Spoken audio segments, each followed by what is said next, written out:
nos estabas contando que tenías un reto de salud. Los médicos te habían diagnosticado artrosis, displasia de cadera y, bueno, te diagnosticaban muchos problemas en la movilidad. Sí. Sin embargo, tú conquistaste muchos sueños. ¿Cuál consideras que es el detonante de la conquista de cada uno de ellos? En el momento en que el mundo te dice que no y Dios te dice que sí. Yo creo que Dios pone en ti los sueños para que los cumplas, aunque estés nadando contracorriente. No te imaginas, yo me acuerdo cuando me dicen te vamos a internar, yo pensaba que pues era casi ingresar a un hotel, que me iban a dar comida y demás. Yo nunca me imaginé lo que era una anestesia, una cirugía, el no poder caminar de un día a otro, el tener un yeso por un año, el perder el ciclo escolar, ¿no? Y en ese lapso recuerdo perfecto que había un enfermero que siempre nos sacaba una sonrisa y él me preguntó qué hacía yo ahí, porque estaba en traumatología y pues llegan accidentados, motociclistas, ¿no? Y me dijo que por qué yo había estado ahí. Yo le dije, pues es que yo nací así.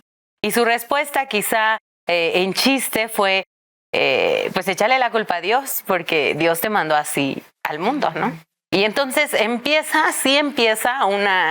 un renego de Dios de decir, Dios tiene la culpa de que yo no camine bien, ¿no? Y que me operen y que yo no camine bien, porque la promesa de los doctores siempre es, vas a caminar bien, ¿no? Y la ilusión es esa, porque es la limitante, ¿no? Entonces, cuando yo escucho eso, pues sí, comencé a renegar de Dios. Me llega la adolescencia y sí le pedí a Dios que me quitara la pierna, literal, o que me curara.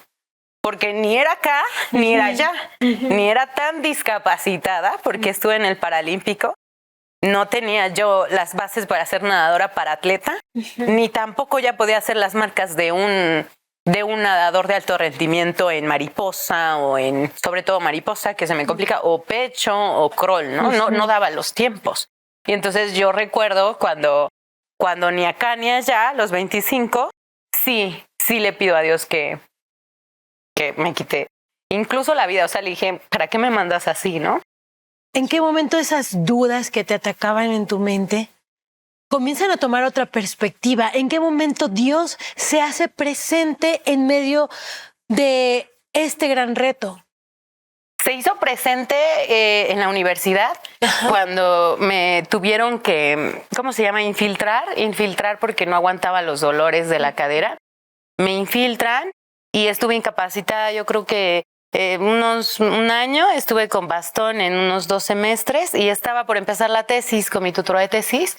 Y ella, al verme que, pues la verdad, me estaba amargando, era como, ni aquí ni allá, yo no puedo hacer nada, los limitantes, y te empiezas a creer todo lo que dicen de ti. Y es cuando ella me dijo, o sea, abre el regalo que Dios te ha puesto a ti. Y yo creo que ahí fueron las palabras proféticas que me dijo, abre eso que no sabes, que el por qué Dios te puso y lo estás renegando tanto.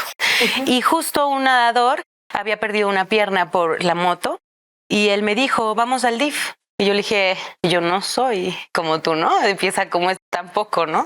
Yo no aceptaba la discapacidad que pues ya me habían dicho que tenía. Y dije, no, yo no. Y me acuerdo que llegué a la oficina y le dije, doctora, me acaban de decir que soy paralímpica, que soy discapacitada, que soy inválida. ¿Usted cree? O sea, era como la burla, ¿no? Y me acuerdo que volteó y me vio y me dijo, ¿y qué pasa si sí lo eres? ¿No te das cuenta que a lo mejor ahí puede ser el camino que estás buscando? Y me acuerdo que me solté a llorar y me dijo, abre el regalo, Angélica, ábrelo. Abre el regalo que Dios te ha dado, no renegues de lo que eres. Ya tenía yo 25 años, ya era licenciada, ya tenía que trabajar.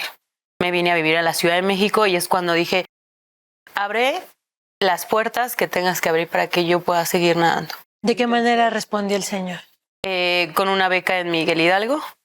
Me entré al plan seccional, entré al Paralímpico, fui equipo representativo y maravillosamente Dios empecé a competir como siempre lo soñé y luego alguien me habla de las aguas abiertas y me estreno en el mar Y ahí es cuando Dios habla a mi vida, porque yo creo que la natación lo que me ha dado es la posibilidad de ser rápida en el mar. O sea, porque al final no podía correr, no podía hacer ciertos ejercicios, ¿no? Y el sentir que vuelo cuando estoy nadando es una sensación que yo creo que los nadadores me pueden entender. Es adictiva. Entrar al mar es de las cosas más bonitas que he experimentado.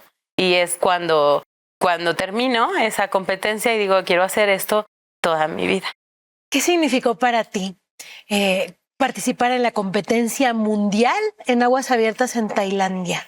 Híjole, el sueño de toda mi vida. El sueño de toda mi vida, porque, híjole, yo creo que es lo más maravilloso que tengo. No hay foto que le haga justicia, ni siquiera si lo describo. Yo creo que ahí platica mucho con Dios y ese cruce pues, se lo regalé a Dios porque lo logré, ¿no? Y el regresar y ver que lo había logrado, porque aparte también la gente que no le caes o no cree en ti está viendo lo que haces y lo que dejas de hacer, ¿no? Y a partir de ahí... algo muy interesante, perdón que te interrumpa. Al nadar, ¿vas platicando con Dios? Sí. Sí, yo ahí encontré a Dios en el sentido de... ¿Son tus pensamientos? ¿Es el sonido de mar? Claro que sí. Y yo he tratado de encontrar a Dios ahí y es cuando mis pensamientos comienzan a bombardear. Claro que sí, está comprobado que cuando ves el 70% de agua en tu cerebro, te empiezas a ver monstruos, empiezas a ver, creer cosas que no son. Y ahí es la verdadera batalla de un nadador de aguas abiertas. Okay, y entonces, qué interesante. yo tengo una frase que fue cuando hice los 35 kilómetros en relevo en La Paz, que dije, el cansancio es temporal, pero la satisfacción es para siempre, ¿no? Entonces, siempre voy como la era de hielo, brazada, garra, patada, y platicando con Dios de decir, muéstrame también qué es lo que me quieres dar en mi vida, metafóricamente hablando. Porque es cierto que uno cruza el mar físicamente, pero cruza sus propios mares en la tierra. Siempre estamos cruzando nuestros propios mares, nuestros propios retos. Así es. Quisiera que le dedicaras unas palabras a aquellos niños que están comenzando con un reto de salud como el tuyo. Si tú pudieras hablarle a esa niña que eras tú, ¿qué podrías decirle? La Angélica, ahora madura, que ha pasado esta travesía con el Señor. El que sueñen tan alto como puedan. Mi mamá siempre me decía que tenía miedo, me decía, tengo miedo de que sueñes tan alto y no lo cumplas. Pero yo creo en un Dios que hace lo imposible, ¿no?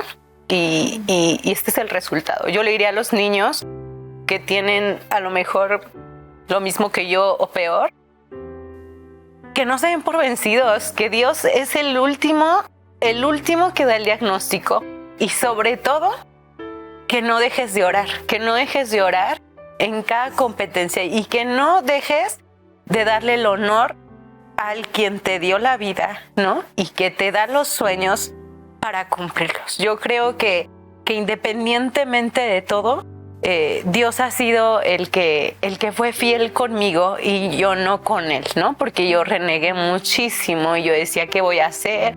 No es lo que yo quiero.